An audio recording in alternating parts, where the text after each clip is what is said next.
and welcome to BookSwell Read and Relate, a video chat salon celebrating books. I'm your host, Cody Cisco, and today we're joined by the co-editors and contributors to Made in LA, Volume 3, Art of Transformation.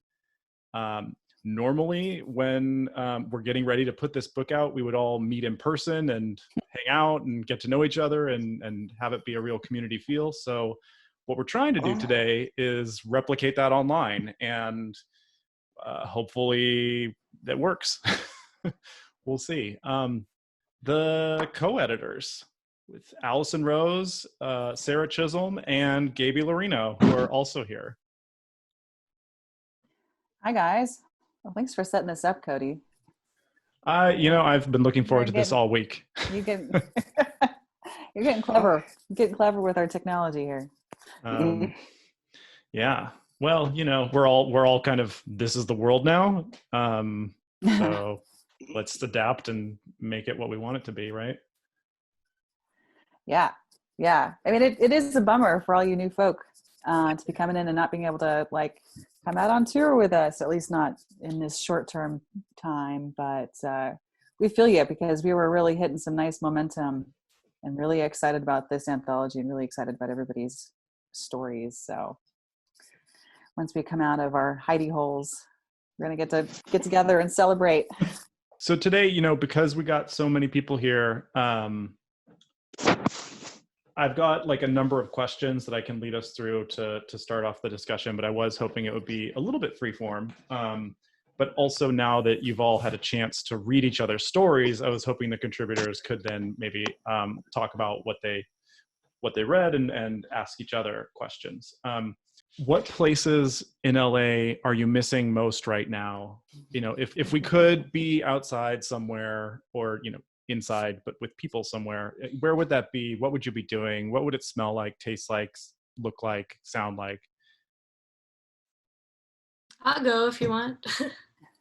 Hi, so thank you everybody for being here. It means a lot to us, and I miss the beach, and I even can drive by the beach because I did that over the weekend, and it was heartbreaking because it's just miles and miles of empty beach in sunlight, which is such a strange feeling to see that. And I miss the peacefulness that I feel when I go there. I love to read on the beach.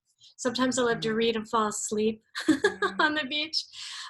So when you think about the smells, to me, it's like the cleanest place somehow. It smells the cleanest. Yeah, so it would be the beach. I just posted a picture of the beach today when I was getting ready for this meeting, Instagram, because I was like, it's so nice to just stand there and let the wind blow, and you forget that there's a whole city behind you. You're just like, ah. Yeah. So who wants to go next? Anybody want to go next? I'll go next. Oh, go ahead. Okay. I have my visual. I am missing Dodger Stadium.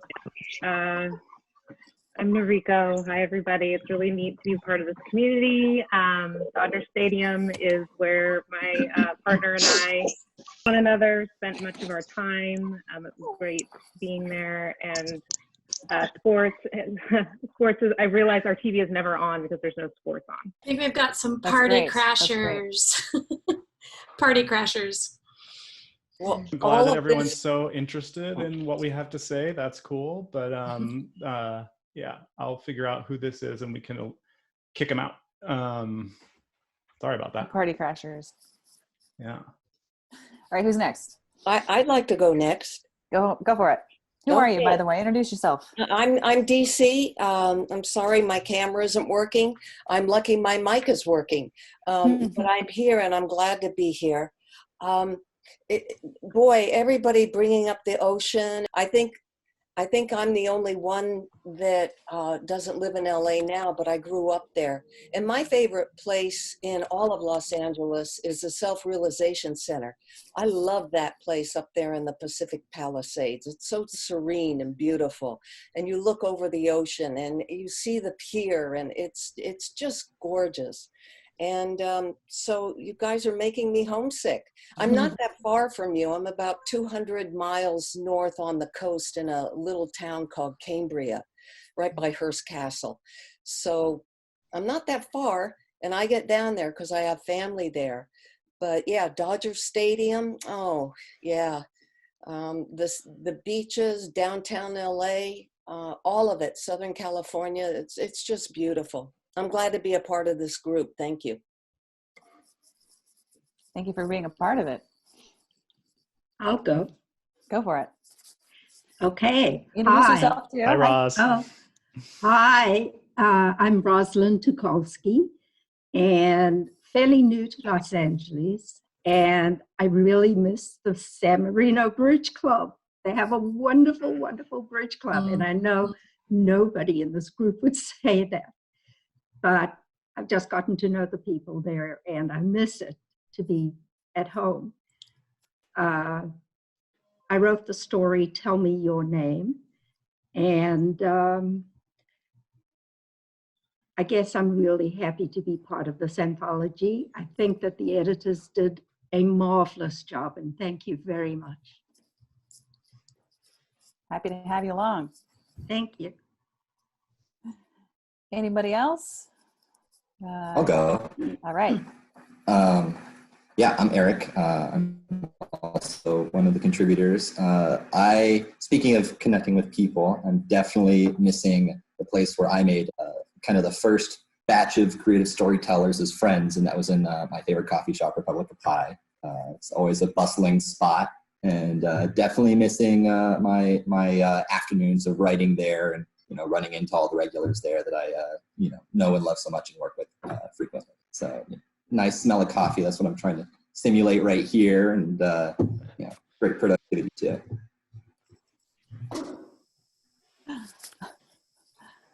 It is funny, we live in a place so unique like this. I'm up against the mountains, so I have all these beautiful hike spaces. I'm Allison Rose, by the way, for those of you who don't know me, one of the co-founding editors, and they closed down all the hikes, they closed down all the beaches, all of these beautiful places that we have at our disposal in this beautiful weather, and we can't use any of it right now. It was so excruciating because we as Angelinos, the first chance we get to go outside, we go because we have that opportunity, and it's so frustrating. But also, I just miss the hubs. I'm actually upset now that I don't have to fight for a traffic spot. Those simple things. There's no traffic, you can't go anywhere. I miss the bustle, I guess is what I mean. I miss the bustle. Yeah, I haven't yet just gone for a drive. Just for the hell of it, but that's coming. Like at some point I'm going to have that feeling of movement and getting out. That first weekend after the stay at home guidance, I did go to Griffith Park because it hadn't been closed down yet. And just the air quality was amazing. You could see beyond Palos Verdes all the way to Catalina Island. It was just gorgeous. And it was so nice. And like, the way that this thing is unfolding is that like there's just kind of one or two new things per week that kind of significantly change how we're living our lives, and we're just trying to transform and adapt to it, and it's a challenge. Yeah. Anybody else want to chime in? I see Barry is here. I'll go. I'm here. Can you hear me? Oh. Go ahead. I'm AS Youngless for those who haven't met me. Actually, I thought a lot about this because it's a tough question. And my first reaction was to say downtown. But then I was like, but I miss Griffith Park because of the hiking. And then I was like, but I really miss the beach. And I really miss Abalone Cove and San Pedro, where you can see all the fish and everything. And so I just miss all of it at this point. It is weird, though. I do try to go out. I go for walks in the mornings. I got up at 5 this morning just to miss everybody. And the birds, there are so many birds. It's crazy, but it's surreal. It's interesting. It's like living in something I wrote. Wow. Wow. That is true. Especially since, for those of us who write any sort of dystopian fiction, it feels a little too close to home.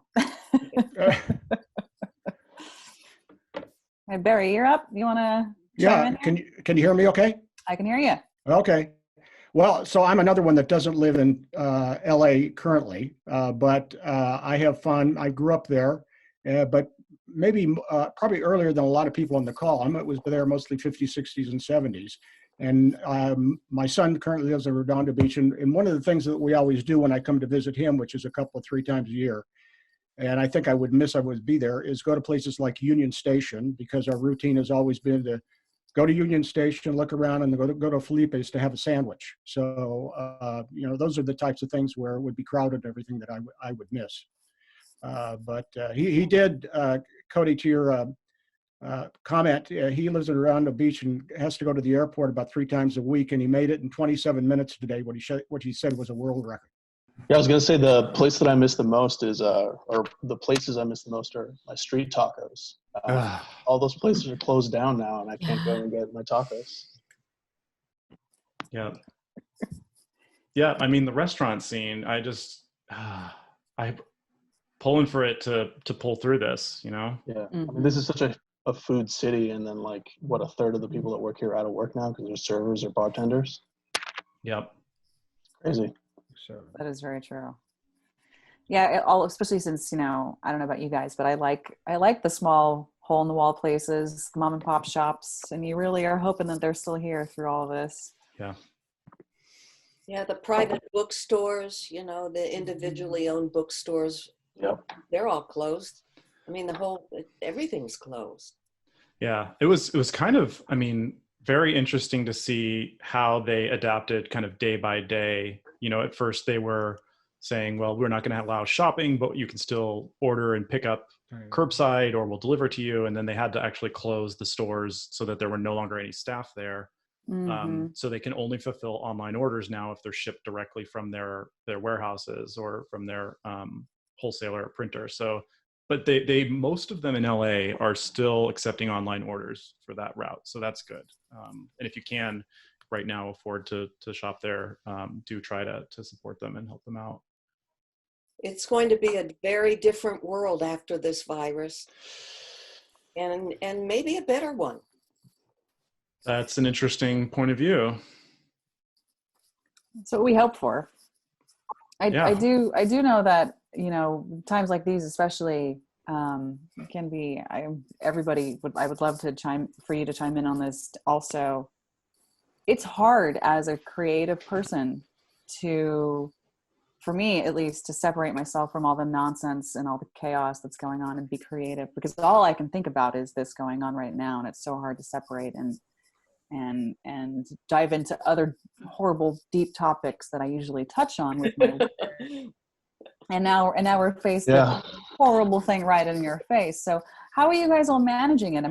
Most of us are home right now and we're trying to be productive. Are you able to do that? Well, can you hear me? Can hear you. Right. The thing that strikes me is that we supposedly wrote contemporary fiction. However, it seems now like historical fiction or futuristic fiction. And I think the pandemic has made the stories obsolete in a weird kind of way. And I find that with my work in progress as well, that I'm thinking this feels like historical fiction. And it's kind of cut into my inspiration a bit. I don't know how other people feel about that. I'm kind of the opposite. I'm writing right now a novel that takes place in 1912, and I find it a wonderful feeling to go into another world and another time away from this virus and away from the sadness and the death. So I'm inspired right now to go into this. It feels right. And when I have people telling me, oh, you should write a story, I primarily have written short stories. You should write a story about this. But I think I need some distance on that before I do that. But anyway, I'm dealing with it by going into another world, a world that I'm creating, and that's exciting to me. To chime in on that. Hi, Sam. Hi. Welcome. You're back again. Technical difficulties. I'm like, stop using all the Wi-Fi band, kids. Blame the kids. I'm going to stick to that every time. This is you, no. But for me, so far as my creativity, I guess that's how I kind of process things. Like if I'm dealing with something very difficult, like that's my outlet is writing. There was one time I was extremely stressed out. I must have wrote like this piece in like, I want to say an hour, and it was over 5 pages. Probably the best thing I've ever, like, I was like shocked and amazed that I wrote it. And then I broke out into hives like 2 to 3 days later. Oh, wow. Wow. So it's like, that's, I guess, how I process things. So it's like the exact opposite for me. You cast a spell on yourself. Yes.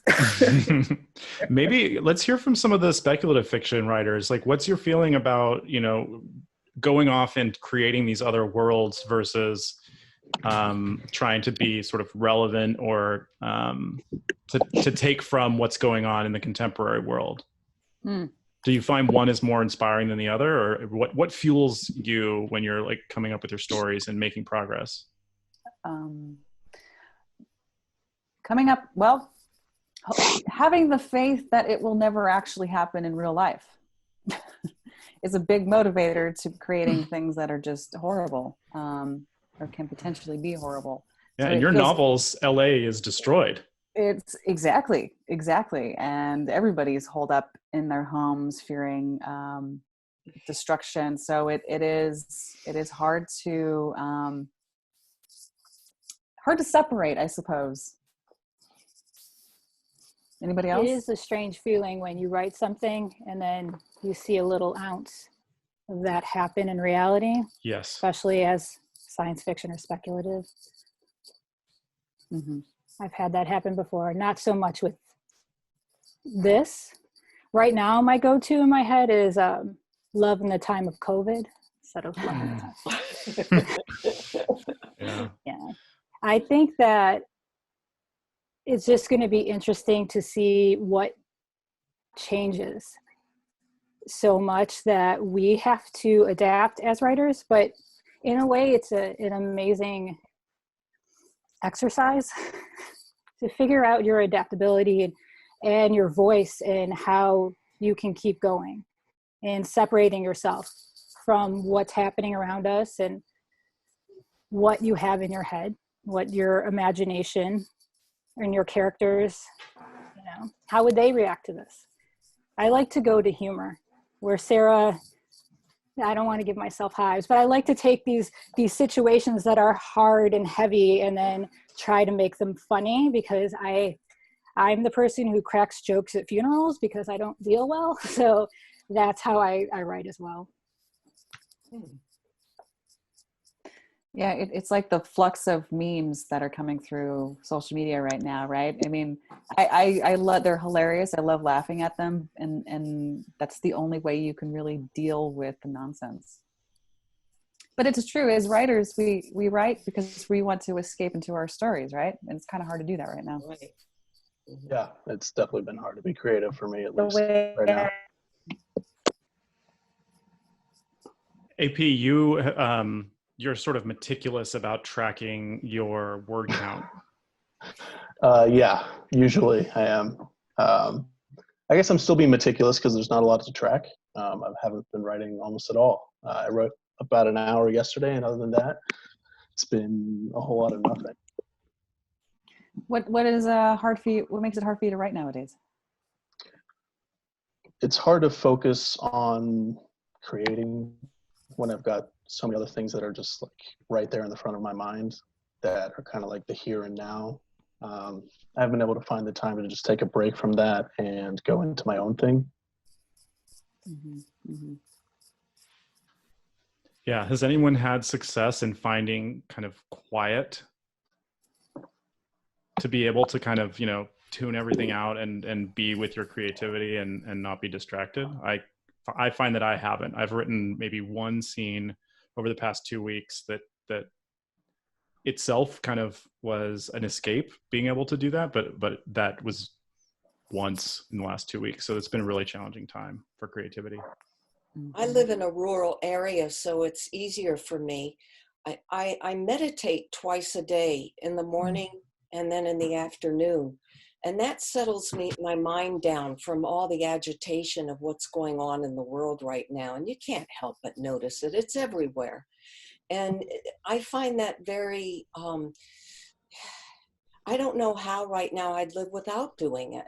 I rely on that because it stills my mind. I take deep breaths into my heart, and I do it every day. So I think maybe that's the key, is that the discipline maybe right now is that even if you're feeling like crap, you write at least 15 minutes a day, which is not much, but at least do that, because eventually you'll get back into it. You'll do it. It's not always going to be like this. It certainly helps to turn off the news. Yeah. It does. For me, I feel like reality is much scarier than anything that I could probably write, because it's really happening. So I feel like it's a great outlet to write and to be able to create that, to create something that's different or takes your mind off of things. I find that it's more not necessarily the events that are happening, but really the mood and the tone of society and of everything, and or of how I'm feeling, that really adds to my creativity, because I mainly I process my feelings through it. But sometimes I even like make a soundtrack to like put myself in a certain mood to write. So for me, I feel like anything that I could write about an apocalypse, but this, what you're living in now, this is reality. This is scary. Yeah. One of the things I noticed pretty recently, like as recently as when I was putting the table of contents together for volume 3, like we'd already edited the stories, we'd already looked at all the submissions, but we were just figuring out, what's the order and how do we put this book together. And I realized at that moment that most of the stories in the anthology deal with death in very sort of upfront and big ways, most if not all. And yet, like, the stories themselves are about, they all have very different takes on it, but they're about how to persevere and how to move through it. And we couldn't have anticipated that back in December and January and February when we were working on this. But now it seems like they're all super relevant to our lives right now. If you want to share some... I don't think mine's relevant. I don't think we're going to be invaded by aliens. So. And yet, what's the turn, Aaron? The virus is an alien. Right. Aaron, what's the turn in your story, though? True. Point taken. Yeah. Yeah. There is chaos, and honestly, so my first, in volume 2, my story was inspired by location, and this one was inspired by humans. So where I write is what you see, and there are windows over here, and there's a dumpster, and there's a bunch of people that hang out by the dumpster. And I was so angry because I was in this scene. It was amazing. I was totally into it, and they wouldn't stop. So I opened up a new document and I wrote what I submitted to you. And they still hang out, which is interesting. They still hang out there, and yeah. You would think they don't want to stay home. They want to stay in the side street. Some people, that's where you get most of your inspiration, right? It's just looking out the window sometimes, seeing what's out there. It is.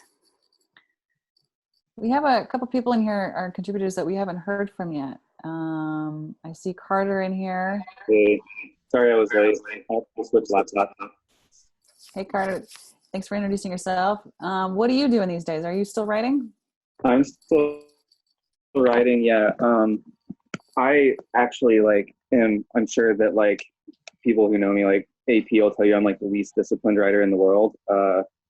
I basically only write in these weird fast bursts when I get inspired, which is usually at a very inopportune time, when I have something else to do or I need to sleep or something, I'll just like write an entire story and then edit it later and stuff.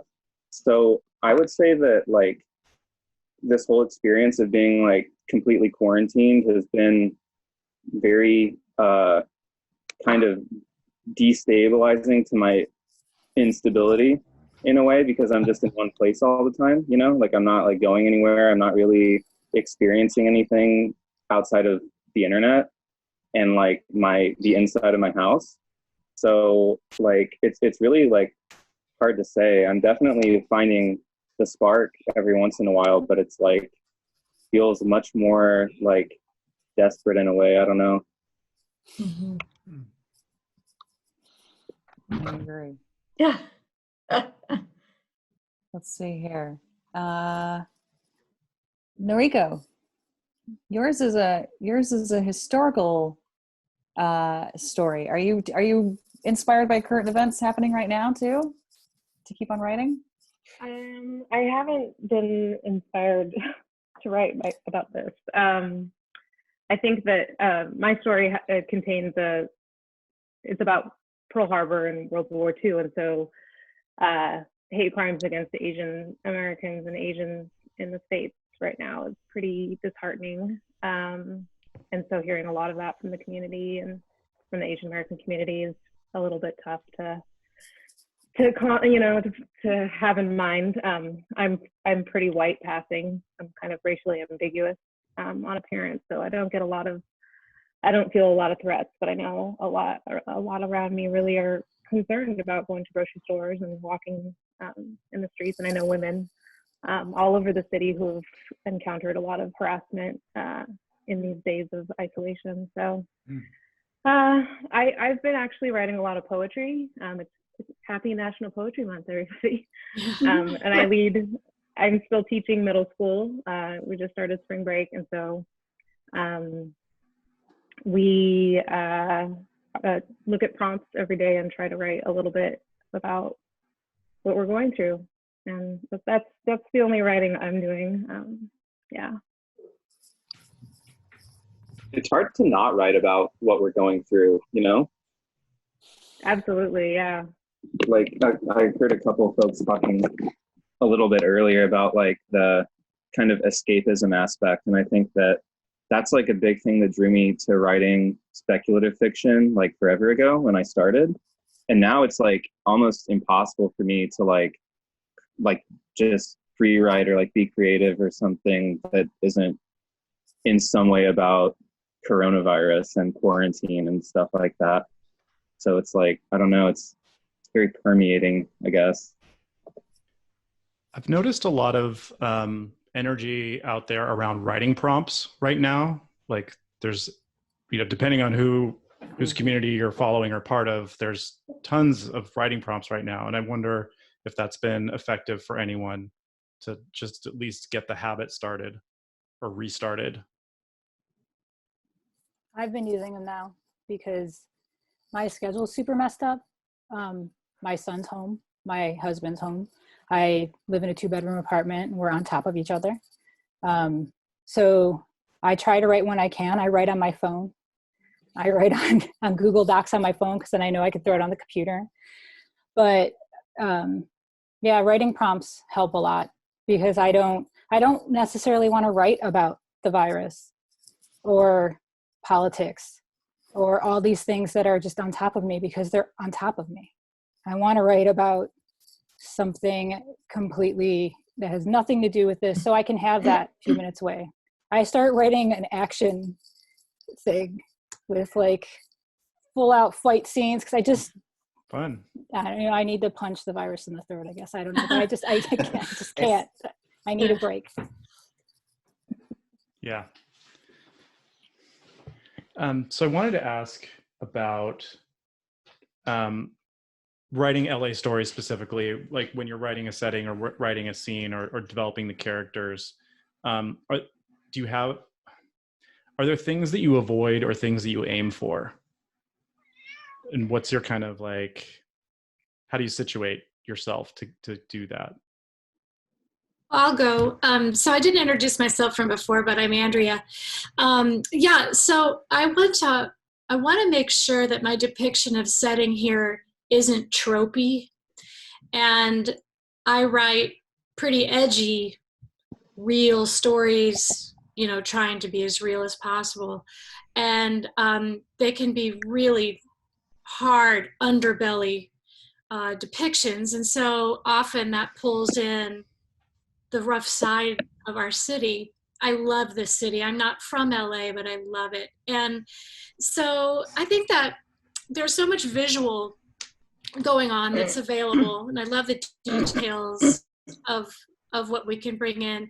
But then I also think that there's some kind of living and breathing aspect to the city that is another character in a story. And I think that might be true of so many of the stories in our anthology that I really liked seeing.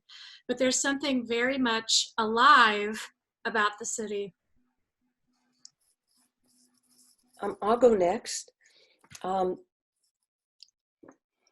I went, for my short story Boots, I actually went down to Skid Row and spend the day down there in downtown Los Angeles and also in Boyle Heights. And if I can go to a place that I'm writing about, a location, it really fires my imagination, especially when I'm taking pictures down there, I'm doing videos, I'm talking to people.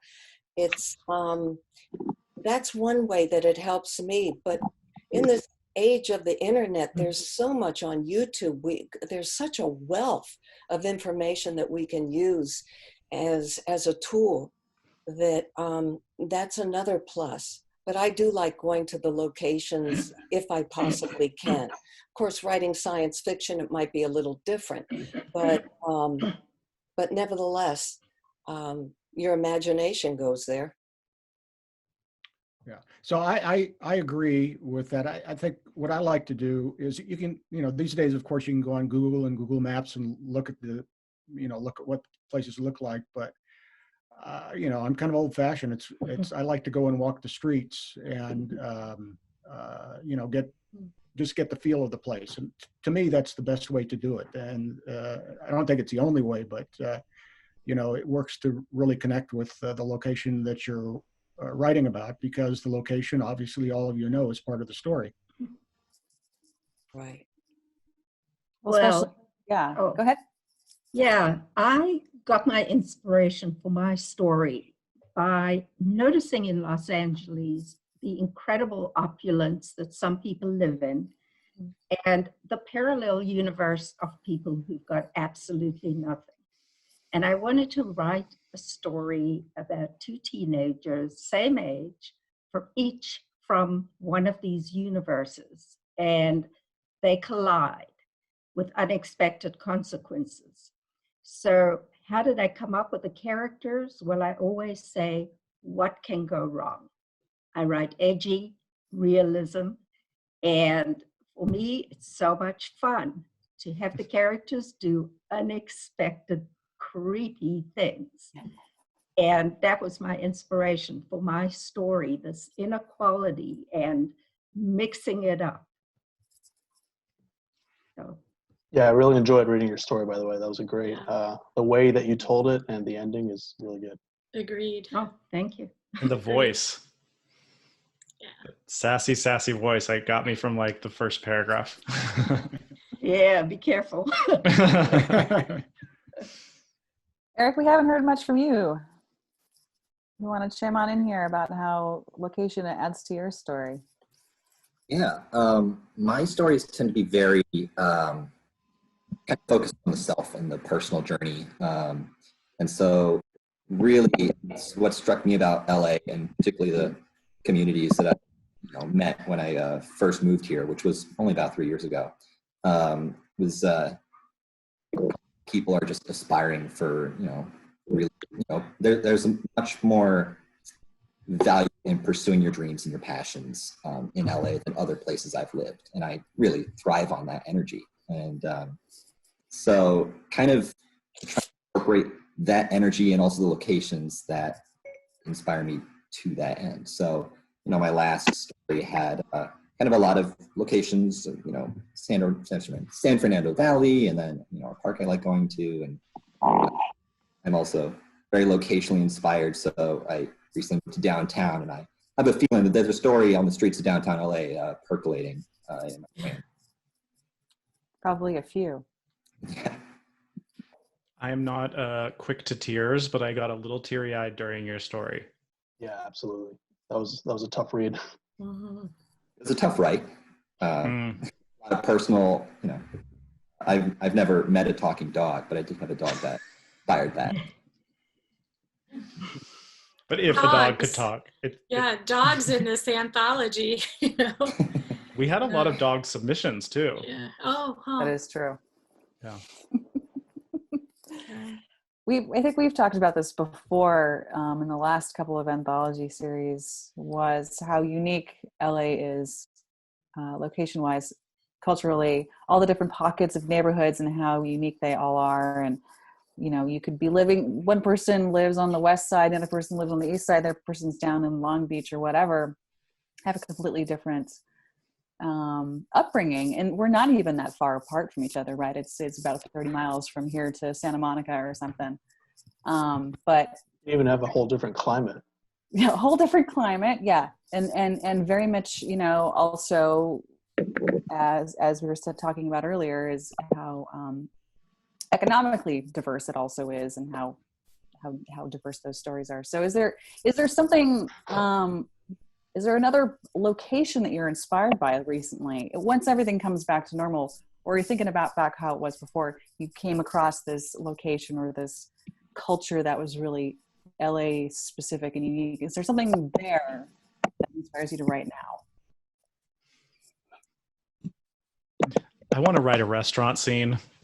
You know, I want to write the scene that has dozens of people moving in around and like so much going on, and like just even the technical challenge of like, how do you keep track of all that so that the reader can process it? But to have, yeah, I mean, I might be moving towards like light and fluffy stuff, which I know you don't believe, but it might happen. You trying to write light and fluffy stuff is going to turn with somebody just getting murdered in the end of it. So I don't buy it. Turns out they were dead all along. Whoa! What a twist! What other places though would you like? What if you could put yourself there and be writing about it? To Allison's point, like where would it be? What would it be about?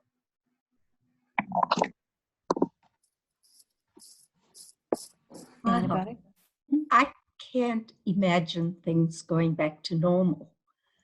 So I would walk along Lake Street, and will Macy's be back? Will those shops be back? They're all shut down now and they're laying off employees. Do you really believe that it's going to come back? I can't see it. Well, I wonder if we as writers will want to be nostalgic in that respect, because that's what historical fiction is anyway, right? Those who write historical fiction do want to do that throwback to the times before. So maybe that's going to be our job, to capture that and embody that and make sure that it lives on. Yeah, I did that last week. So I was conscripted to write a 300-word part of a larger piece. And it really did go to that, the last time I saw my friend, and what we are in the middle of now.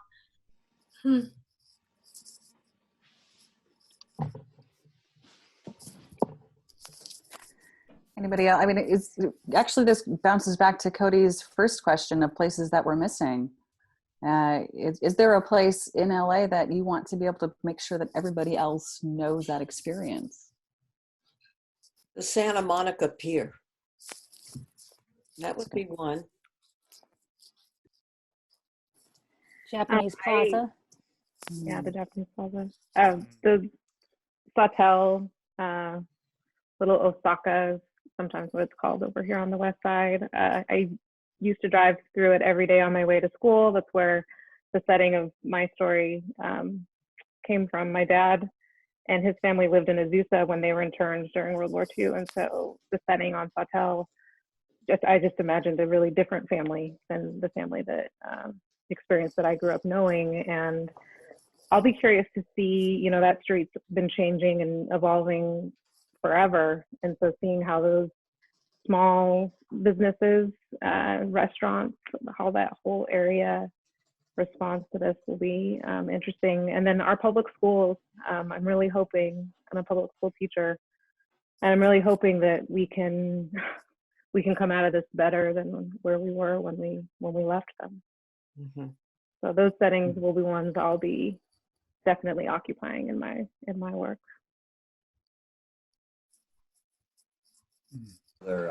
It's not a specific, well, there are a couple specific spots that I can think of, but one of my hobbies that I have is social dancing, so blues and swing dancing and stuff like that.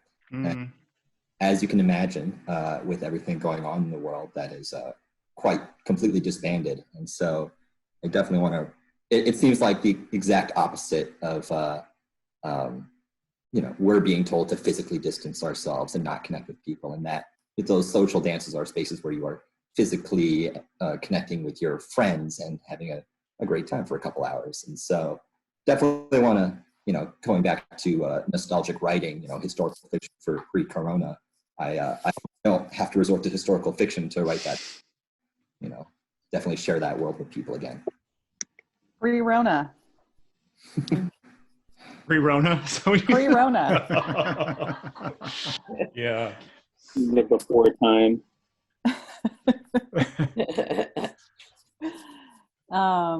Yeah, so it sounds like a lot of you are fairly recent to being in LA. Those of you who are a little bit more recently locationed here, what about LA? Was there something that when you came here that really just captured your attention? It doesn't even need to be something that was story related, but something creative and inspiring. Driving here. I come from Ithaca, New York, upstate New York, a little town where it's easy to go everywhere. And I was so struck by the difference here, where you couldn't depend on an amount of time to get somewhere. That was a really novel thing for me. And I'm going to write a story about the freeways. I'm really inspired because I went on the freeway the other day and it was like a ghost town. And I said, oh, I wish the other traffic jams were back. So it's a weird feeling. I don't think I'm there yet. So your story should be about the 405. I think that would be the most interesting one. I think so. But that's what struck me. You asked when I came here. That was just something. I think it's interesting how animals are returning to the streets and taking over again. Like there were coyotes somewhere. In New York, going down Broadway. They said there were coyotes. So it's amazing how Mother Nature is healing herself. We're not all sick, thank goodness. But while a lot of us are either sick or potentially sick, Mother Nature's healing herself because man has to stay inside. Can't pollute. Yeah, I mean, I wonder, I think someone said this earlier, but like, what will we learn from this, and how will our lives change, and what will we take away as lasting change, and what will we put into the dustbin of history? I think that'll be really interesting to see, because we all know that we've been living unsustainably as a society for a long time. Mm-hmm. And, maybe this is an opportunity to pivot. I agree with you. I think it is an opportunity, but the pessimist in me just sees us going back to normal and nothing changing. I don't think it's going to wake up enough people. Well, if it changes you, it's one person. That's what we all have to do. Yeah, I think it has to change. It was unsustainable. Exactly. I agree with that. And I think people will. Look at how we all got under that, what is it, the stay at home. We've all been home now for a week or two? That's incredible. This amount of people, the whole state of California. Yeah. So that's saying something. Yeah, it is it's amazing to me how each of us has transformed our lives so much in such a short period of time. It makes me wonder, like, what what potential for transformation has been untapped this whole time. Mm-hmm. Yeah. What's going to be in volume 4, Cody? Is anyone going to write a story that is not pandemic related? Oh, that's really interesting. I mean, so one thing I think that's true is that there is a backlog of amazing stories that have not yet been published. Each of us knows kind of that we work and we edit and we write and we submit, and I wish the landscape was such that more stories could be published and more could be read. That's one of the reasons why we started Made in LA, was to make sure that those stories about LA that we know there's an audience for could be read. And so that's a long and winding way of saying, there's stuff that people have already written which still needs to get put out there. But in terms of what's coming next, I mean, I don't know. It will be the challenge, won't it? To write stories, to find stories that are not directly inspired by this. I don't think our criteria will change. Meaning, and we've talked about this a lot, like we want the setting to come through really clear. We want to fall in love with characters. Like we talk about story length a lot, where it's really difficult in a very short story to get characters that you care about and to want to follow what they're doing. And so we tend to publish kind of longer pieces in general. So I don't think our, what we're looking for is going to change, but context is important too, I guess. I hadn't thought about it. Yeah. Well, is your volume going to be called Recovery? You have a little title for each volume. I thought about that, and today I wrote down assembling a new reality, creating new worlds or lives, picking up the pieces and reassembly. Just based on recent events, I thought maybe that would be a theme for next time. I usually just get these ideas and we talk about them 6 months later, but seriously, yeah, it is probably going to be a very valid theme. Yeah, reassembly. I love that. Yeah. Moving it to I mean, we're ahead of the game, because usually we don't get started with this until the end of the year. I'll keep this piece of chicken scratch paper. We will refer to it later. But Gaby, I'm sorry, I didn't realize that I hadn't unmuted you. So, like, if there's anything you wanted to say before. I hope I didn't say anything wrong. No, it was actually a good exercise for me, because there's so much. I haven't met most of the people that we're talking with, or at least half. So it was a good exercise for me to get to hear everyone speak and get to know about their inspirations. And I'm looking forward to that eventual happy hour or coffee shop where we can all meet and stand within a 4-inch or a 4-foot, depth, length, whatever. Gaby's been very awesome at helping us find titles for these anthologies, actually. I think she's responsible for Chasing the Elusive Dream and then also the transformation of this 3rd volume. So props to her for that one. Thank you. Wow. Yeah. No. Yeah, and we typically came up with them like after we'd seen the submissions. So it's kind of lucked out each time that the theme has worked with what was in the book. Mm-hmm. Do you think maybe the next one will be all positive stories? Because, the last time we weren't, all the stories that were written were pre this. So now it'll be interesting to see. Can I ask how they'll all be grouped things, like Cody was talking about, writing these complex restaurant scenes with just all these people interacting with each other. Right. Hugs. Oh, there's gonna be so many hugs. Think about how my character wanted to have an orgy with the people around her, and now I should have written the orgy. Right. Turns out the next installment is just erotica.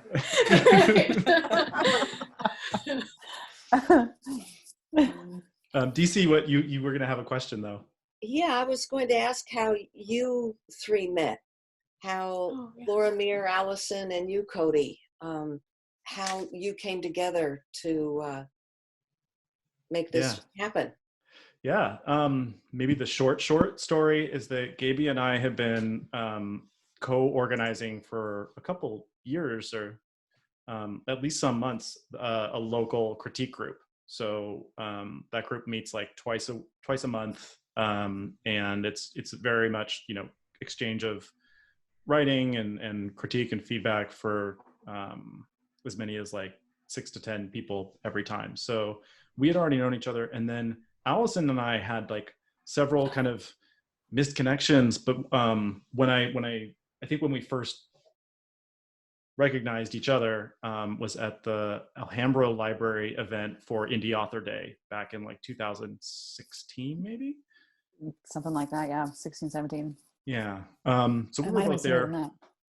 We both had one book out at the time. We're both science fiction. They're both kind of dark, and we share a hive brain. Yeah, we do. Wasn't sure if I was going to go there. Thank you. We're basically writing twin flames. Yeah. So we met each other there, and then I had a great time. That was the first time I ever like went out with my book and was like talking to people. So I was like, oh, this is great. I'm not sitting at home by myself just with my thoughts and, you know, laptop. Like, this is cool. How do I do more of this? In the following year at the Festival of Books, we all shared a booth, just with our own books, you know, and Allison came up with the name for Made in LA because we were writers, you know, working here and creating our stories here. And everyone kept coming up to us at the booth saying, you know, are your, you know, is that book set in Los Angeles? Is that book? And Allison's is, but the rest of ours weren't. And that was where the idea for the anthology was born. That was excellent, Cody. I got tired of doing that spiel all last year. It wasn't quite short enough. You know, it's like the challenge with writing and talking is to condense it down into the smallest possible little nugget. Yeah. Still working on that. The blurb. Elevator pitch. Yep. It was good. We saw a need out there that was kind of unfilled for especially for like new stories and new writers writing about LA. That, you know, that wasn't, there aren't enough opportunities for that. I have to say I appreciated the focus, you know, the idea of trying to create a story with LA being the theme in whatever way I could find my way in. And in some way it actually deepened my relationship with LA, because it means, what am I observing? What am I experiencing? Then comparing it to the fact that I'm originally from the Midwest, and that's a stranger in a strange land for a while.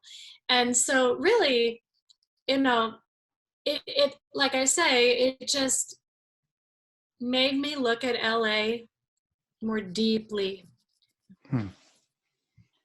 That's a really excellent question, actually, something I have thought of. So all of you contributors, I'd love to know, when you heard about this anthology, did you set out to write a story that was about LA? Did you have to adjust your story, or did you already have one in your back pocket ready to go? That's a great question. Yeah. I had one, and I wrote it when I came to Los Angeles. I was inspired to write it. I had a spark, and I wrote it here. And when Cody said they were collecting stories, I said, oh my goodness. And I just sent it in. And I'd been writing for 10 years, never had a thing published. So this is my very first story that I got published. And oh, wow. Congratulations. Congratulations. Wow. I love that. I was so excited. I said, this is ridiculous. I should be more mature about it. Celebrate. No, you got to celebrate this. Yeah. And it was great. It was like opportunity knocked. I had the story. I sent it in. It got picked. So. Yeah. So for me, I have a very large slush pile, a lot of stuff that I start and don't finish. And, my story was one that, was about 3/4 done, I guess, at the time. And actually, I only saw, I think it's on Duotrope, I saw the Cody, your call for submissions. It was like one day before they were due. So it was inspiring. It really lit a fire under my rear end, and Wow. I just finished it that day and sent it in, and I think I got it in on the last day. But so Well, my story, thanks for inspiring me, Cody. I'd love to share that my story is actually based on a real event. And I was driving to work, and we turned the corner, and there was a dead body. And we were just suddenly aghast, there's a dead body, and just had somebody's bedroom sheet on it. So for about 9 years, that has really held on into my mind.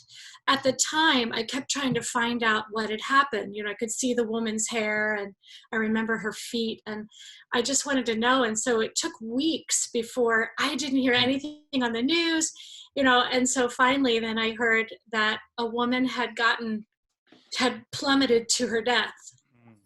And nobody, right? And nobody knows anything still to this day. So I was inspired, because it never left me. It was really hooked in. I was inspired to write a fiction story of what her life may have been leading up to the decision that she does or doesn't make. That's fantastic. I'm not sure I can follow that up with any stories of my own in terms of my story was, I'm sorry. Go ahead. My story, I had already written, and the homeless is a big issue with me, and how I've seen it grown every time I go down to Los Angeles. And what really it sickens me is seeing vets, either from Vietnam or Iraq or wherever they're from, on the streets. And there are a lot of them, and there are a lot of mentally ill. And there are a lot, it really infuriates me when I hear people say, well, they want to live that way. Well, maybe, there's a certain percentage, but you have a lot of the mentally ill, you have a lot of vets, you have a lot of people that are down and out. And I was very passionate about that topic when I wrote it. And when I saw your call, Cody, I thought, well, I'll just send this in and see, if it'll work or not. I was a little hesitant only because I no longer live there, although I grew up in Southern California. So I wasn't sure, but I love Los Angeles. It's home to me. And so I'm glad I'm in it, and I'm glad I'm with all of you as well. This is a great group. Great. Welcome. We're glad to have you. Yeah. Yeah, it's really interesting to me how people approach the same topics, but just completely differently. Because my story is also about homeless people, and it is so different from the story about the veteran, which I love, by the way. Thank you. Yeah, how about AP or Karter in here? Did you guys have these pre-written, or were you inspired by LA? Well, so I guess my story kind of starts when I very first moved to LA, which was about 4 or 5 years ago now. I think it was like the first or second day I was in town. I went to Venice Beach with some friends, and I got scammed to the tune of like $450, which was almost all the money I had left after moving. So I've been waiting to take my revenge on that for a long time. And so in a way, writing this story was basically that for me. But I think it was also inspired a lot by this, one of like the biggest feelings that I think as a transplant, as someone who moved to LA from like a much smaller place, is just this feeling that there are very like strange and like unknowable weird things happening behind everything you see. So I think I really wanted to get at that with my story. It's just this idea of like you know, you can like move to LA, like thousands of people do it all the time, and try to make it happen with whatever you want to do, even if what you want to do is just get away. But like at least I always like kind of had this feeling until I really like got settled that there was just like strange things happening all around me and I would never understand them. So I kind of wanted to get at that a little bit. I don't really feel that way anymore now that I know that like it's just sort of a place where the strange is mundane in a way. But like as like kind of a new arrival 4 or 5 years ago, that was like a big feeling that I've like been waiting to write. So this call was kind of that for me, I guess. Yeah, for me, I grew up moving around all over Europe and America, but LA was always kind of my home away from home. My grandma lived here, and I would come visit her most summers and spend at least a couple of weeks. So for me, I always had this this drive to move here eventually, and I finally did 11 years ago. And in my story, I talk about like the general move that people have when they come here. They want to be writers, they want to be in the film business, and I went through that. And I came out the other side knowing that LA is so much more than that. It's so many more different things than that. And a lot of people just don't get that. And so in my story, the guy didn't get that and he didn't make it. Yeah, when I moved here, I wanted to be a rock musician, which is so cool. It's like you chase this like weird dream all the way to the West Coast or whatever, and like you either like are the 0.001% who like makes what you thought was going to happen, or you fall in love with it and figure something else out, or you leave. Yeah. And Yeah. I feel like, at least like the transplant section of LA is like a lot of that. Like the resiliency factor, like you either eat it up or it eats you, you know? Yeah, which there is that also to New York, but I feel like here the payoff is different, or the quality of life is different as you're pursuing whatever it is that's driving you to like accept these kind of sacrifices in your life. What you're trading off is different. I love the feeling that like just here you can scratch below the surface and keep scratching, and you're kind of never going to get to the bottom of what it really is. Sarah, I wanted to ask you like about the horror aspect. Like, you know, your stories blend kind of like a realism, but also with like a really spectacular kind of horror element. Like, what is it? Sorry if I need to unmute you. Like, where does that come from? I keep clicking, but nothing's working.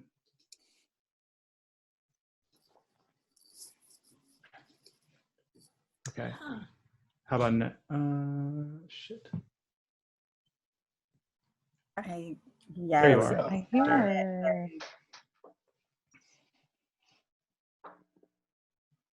You're there, right? But now we lost you. Damn. Well, maybe Allison, that question's for you then. I mean, your story this year is not speculative fiction, but it is horrific. Well, you know, I don't zero in on any one specific genre. I feel like it's kind of a box if you put yourself in there too early on. But I love writing about LA. My dystopian fiction is about LA, and the first anthology series was already about LA.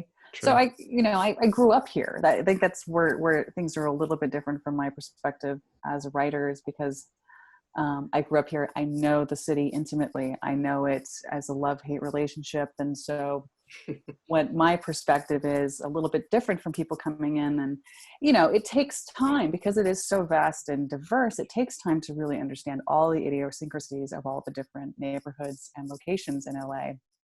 And part of what I really enjoy doing, especially to people coming in more recently, is I want to just show you everything about LA, the good, the bad, the ugly, you know, because that's really what is the nitty gritty of it. It's not just all Hollywood. It's not just all downtown or one specific area. It's so vast. It's so interesting, you know, and that so I'm always inspired by LA to write stories. And it can surprise. Yeah, it can. You know, even writing a story about LA, you get further into it and you go do some personal research. And you're like, oh, I didn't even think about that. I didn't see that before I've been driving down this street for the last 10 years, you know, but I didn't know that one corner shop is over there and what happened in there, you know. A lot of secrets that they are fun to uncover. Mm-hmm. I'm going to have to leave the meeting, but I enjoyed meeting all of you and hearing everyone. It was so nice to meet you, DC. Thank you. Alrighty. Stay in touch. Bye. Sarah. Sorry, you're back. I am back. Basically, I get inspired by the people in LA and definitely like the different cultures and just anything happening in LA. And I just think I sprinkle a little fantasy on it. And I think of it more that way. I think of the city really leading the story rather than me really coming up with things. It's just magic all around me. I really, you know, I love it here. I was born and raised here, never lived anywhere else. So I just kind of, you know, I want to say I just take it all in, you know, the beauty, the good, the bad, the ugly, the beauty of it, everything. I find it super cool that you and Allison both grew up here and are still kind of like have that sense of fascination and like love for where you live. Because I meet a lot of people who either grew up in LA or lived here for a while and just like it, you know? I don't know. I guess like it is true. I mean, I know a few of you. Oh, go ahead. I was just gonna say like I don't know, maybe people get sick of it or decide it's not worth it anymore. I don't know. It's just like I don't meet a whole lot of people who have lived here like their whole lives and still kind of love it to some extent. So that's cool. Well, I will say I know a few of us have grown up in LA, or at least spent a large chunk of our lives here.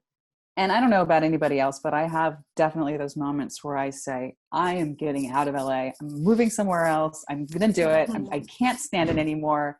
And then you think, well, where the hell else am I going to live? I don't know any other place quite like LA. I'm going to more affordable for sure. Well, yeah. But they all still have people. Probably not as many. Probably any other, right. Probably any other comparable location would be just as clogged with traffic, just as chaotic, you know, just as cutthroat. But there's nothing quite like LA.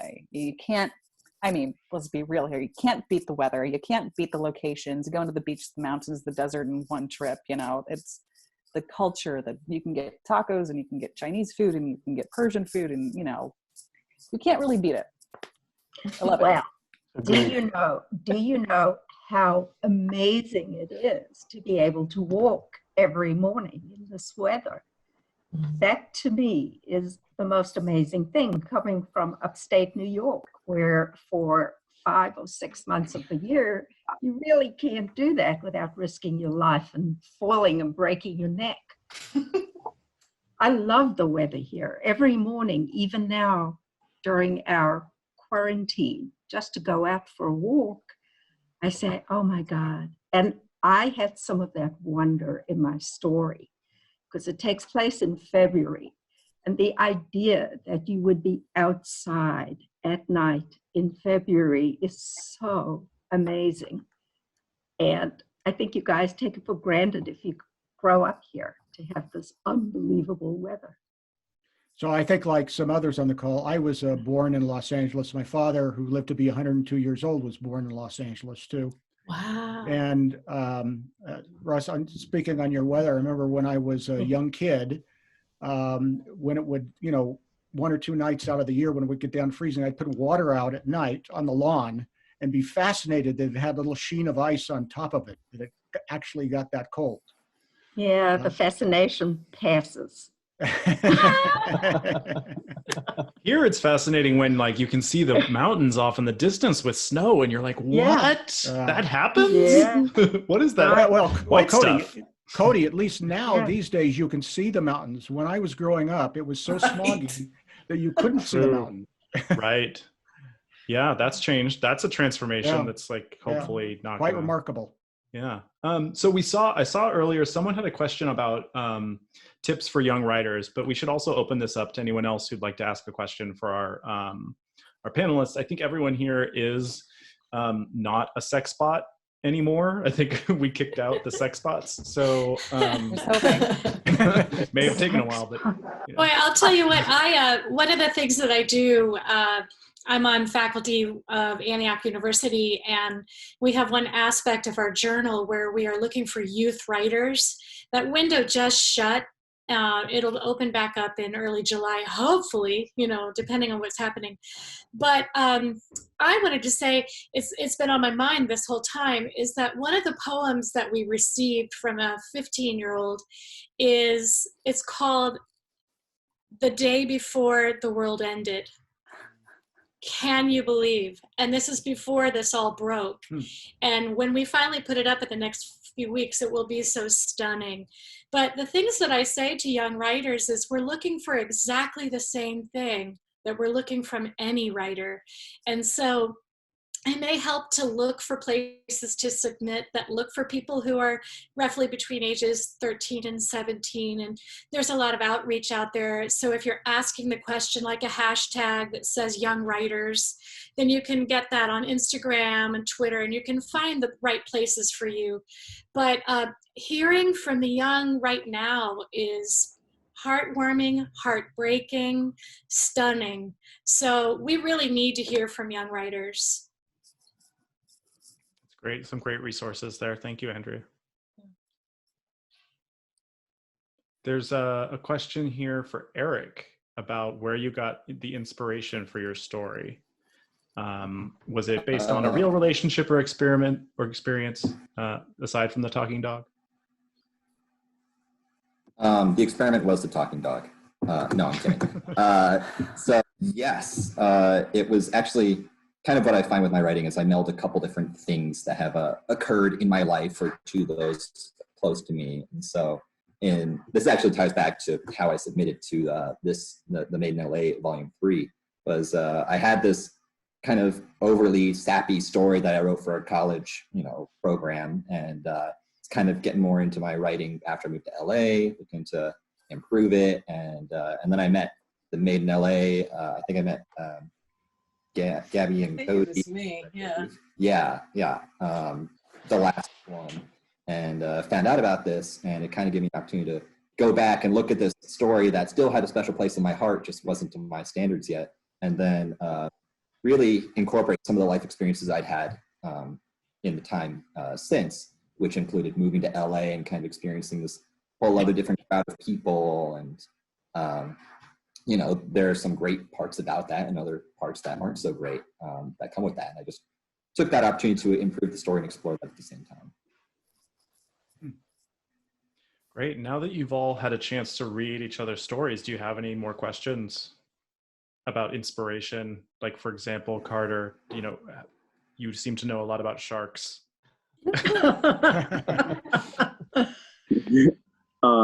A lot of that is Wikipedia research, sadly. But yeah, I mean, I'm not a big write what you know person. I like to write what I think people should just write what they feel like writing, really. But I do I'm like a fish scientist in my day job, so I am exposed to huge volumes of useless knowledge about sea creatures all the time. So that's it's just gonna bleed into what I write, whether I like it or not, I guess. But you do like it, come on. Yeah, I do like it, yeah.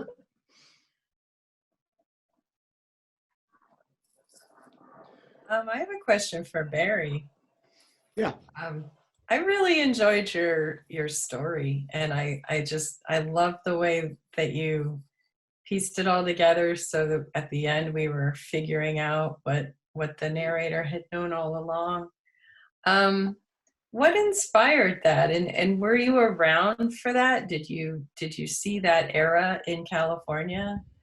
Yeah, so like Noriko, I'm a big Dodger fan, always have been, Right. since they came to LA in '58. In fact, Noriko, my first ball game was at the LA Coliseum, the Pirates and the Dodgers in 1958. So I'm kind of nostalgic about that era. You know, I write mostly mystery and thriller type things. Mm-hmm. And like you, like all of you on the call, you know, we read a lot. And yeah, I just, you know, I was an old, you know, Sergeant Friday fan, you know, Dragnet and all those old shows and stuff like that. And so I just thought I'd try to do something that incorporated some of those things that I remember and pretty nostalgic about. Plus the location being LA. My father used to work at the city hall. So on the weekends, sometimes he'd take me down to the city hall. And in those days, you could actually walk in the city hall and not walk through a metal detector. But so nice. I'm fascinated with, you know, with the city and the locations and some of the things that aren't there anymore, like the old Helms Bakery and things called, another place called Clifton's Cafeteria. So just sort of a nostalgic type thing. And I wanted to try to recreate that. Well, I think you did really well. And I actually am looking through the stories now. And I noticed just a small detail about a puddle of oil underneath a certain type of car. Was it a Corvair? Yeah. And I thought, well, I would never know that because I wasn't around, but I'm glad he does because I can totally picture it now that he mentions it. And it's a true story. Those, like I said, the oil went through them like crap through a goose. Yeah. That's a keeper. Awesome, thank you. Put that one in my notes. So I think we do have time for a couple more questions, but before we go and before I forget, I would love to get a picture of all of y'all taking a picture of all of y'all. Does that make sense? Yeah. Picture of each other. Yeah. So I'm going to make it so it's the contributors. Here we are. We're a nice square unit. So get your cameras out if you've got them nearby. All right. I think this is going to be funny because I'm also fascinated by how we all show up in arrangement compared to each other. Here we are. All right, here we go.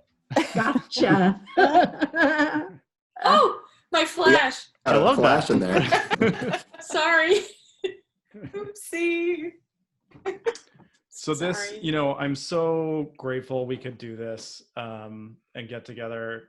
And it's so nice to put like faces to names and stories. I feel like I know you all because I've read your stories so deeply, but now also just great to hear from you too.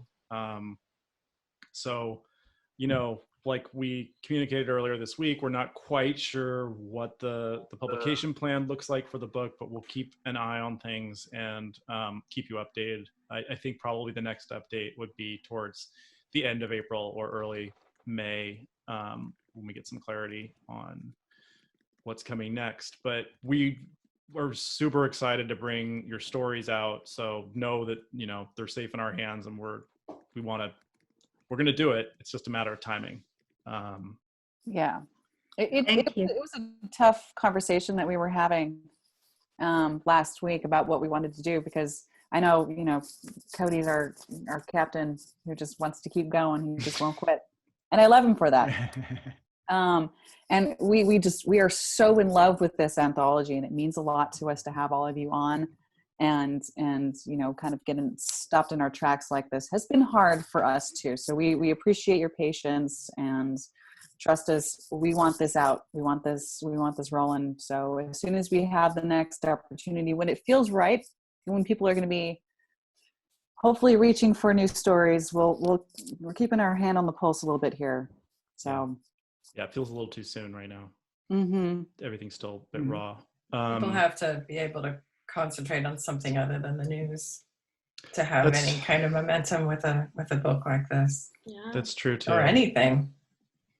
What we are doing though tomorrow is we're making volumes 1 and 2 free. So we'll be putting out links there for people who can borrow them from the libraries. We'll be making them available via our website. So the idea is that like we want to be in solidarity with Angelinos right now and do everything we can to like stand up for them and just, you know, give them something to cling to in these troubled times. So we'll start doing that. Hopefully that builds the audience for volume 3 when it comes out later this year.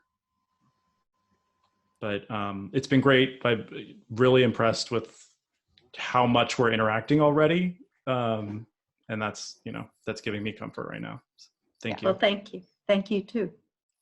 Yeah, like thanks so much. I'm sure I speak for all the authors, like to the editing team, both for like all your work on this anthology and like everything that y'all do in general to kind of like foster a community of writers and a place that is not the easiest place to do that. Like we really, really appreciate it. And I know I do. So you guys kick ass and we appreciate it.